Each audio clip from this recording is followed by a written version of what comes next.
తెలుసుద్ది. Sir panel లో ఉన్న పెద్దలకి మీకు వీక్షకులకి నమస్కారం సార్. నేను అసలు మొదటిసారి వినటం మొదటిసారి చూడడం సార్. ఫస్ట్ చూసినప్పుడు గబుక్క లేదా మొహం విడుదల మన రజనీ గారిలాగా అరుణమ్మ అనిపించింది పేరు నాకు. ఆవిడ కాదండి అనుకున్నాను. వర్మ గారు. అటు లేడీ డాన్ అరుణమ్మ అని పేరు ఉన్నంత మాత్రం మన అరుణమ్మకి ఎట్లా తెలుస్తుంది? కాదండి, నేను ఏమంటున్నాను, ఈవిడ పేరు పెట్టు తిరుగుతున్నది ఎవరండి ఆవిడ అంటున్నాను, తెలుసా అని. Okay, okay. లేదు సార్, ఓకే. పాపం వైసీపీ వాళ్ళు కూడా చాలా మంది సోషల్ మీడియాలో కామెంట్లు కూడా అంటే మీడియా మిత్రులు కొంచెం సమాజంలో కొన్ని డిగ్నిటీస్ మెయింటైన్ చేస్తూ వాళ్ళ మొహానికి బ్లర్ వేసి ఆ వీడియోని టెలికాస్ట్ చేస్తూ ఉంటే అది నేనే అనుకుని వైసీపీ వాళ్ళు వచ్చి రాయపడ్డ దొరికిపోయింది, వీడియో చిక్కిపోయింది అని చెప్పేసి తిడుతున్నారు సార్. నాకు నిజంగానే వీళ్ళ అమాయకత్వానికి అవునా? ఆశ్చర్యపడాలో అసహ్యపడాలో కూడా అర్థం కాని సిచ్యువేషన్ నాకు. హ్మ్. విపరీతంగా తిట్టారు సార్.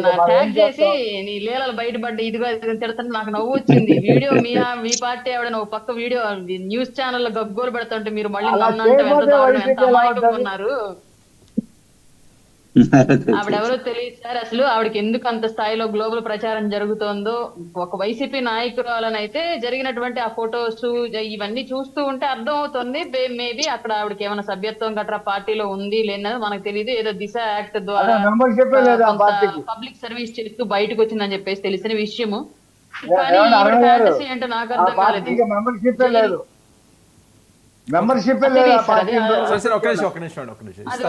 అది వాళ్ళ పార్టీ వైసీపీ వాళ్ళు చెప్పాల్సిన విషయం సార్. మనకు కూడా తెలియదు. ఒక్క నిమిషం అండి, జైల్లో ఉన్నటువంటి హత్య కేసులో శిక్ష పడ్డటువంటి ఖైదీని బయటకు తీసుకొచ్చి పెళ్లి చేసుకోవాలి అన్నటువంటి ఈ ఫ్యాంటసీ ఏంటి అంటే ఎటువైపు మనం ఆలోచిస్తున్నాము అన్నది కూడా మనకు తెలియనటువంటి సిచ్యువేషన్. ఆవిడ ఆలోచనలు ఎటువైపు వెళ్ళినాయి, ఇంత జాలి గుణం ఉన్నటువంటి వ్యక్తికి వైసీపీ టికెట్ ఎందుకు ఇవ్వలేదో, మరి ఖైదీలను కూడా బయటికి తీసుకొచ్చి పెళ్లి చేసుకునే జాలి గుణము. అలాగే ఆవిడని టికెట్ ఇవ్వకపోతే కోవూరులో ఇండిపెండెంట్ అభ్యర్థిగా కోవూరు నియోజకవర్గంలో పోటీ చేసిందని చెప్పేసి అప్పుడు ఒకటి చూపిస్తూ ఉన్నారు సార్. నిజంగానే అంత స్థాయిలో ఇన్ఫ్లుయెన్స్ చేయగలిగే వ్యక్తి అయ్యుండొచ్చు. ఎమ్మెల్యేగా పోటీ చేసింది, ఇండిపెండెంట్ గా అంత ధైర్యం చేయగలిగింది అంటే కొంత గట్స్ ఉన్నటువంటి లేడీ అని అర్థం అవుతోంది.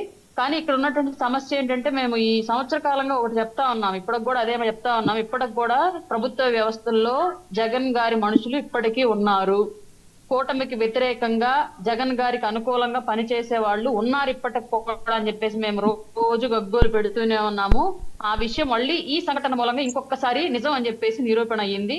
ఇద్దరు ఎస్పీలు రిజెక్ట్ చేసినటువంటి పెరోల్ పిటిషన్ ని సచివాలయంలోకి వెళ్లి ప్రిన్సిపల్ సెక్రటరీ గారి ద్వారా అప్రూవల్ చేయించుకోగలిగారు అంటే ఆవిడకి ఒకటి చట్టంలో ఉన్నటువంటి లొసుగు తెలిసి ఉండాలి, రెండు వ్యవస్థల్లో ఉన్నటువంటి లొసుగులు తెలిసి ఉండాలి. ఈ రెండింటిని పర్ఫెక్ట్ గా వాడుకోగలిగేటువంటి రాజకీయ మైండ్ సెట్ ఉన్నటువంటి మహిళ ఆవిడ అయ్యి ఉండాలి 100%. ఎస్పీలే కాదు, అందుకే అంత పర్ఫెక్ట్ గా కాదు, ఇద్దరు ఎస్పీలే కాదు, హోంశాఖ కూడా రిజెక్ట్ చేసిందట అది.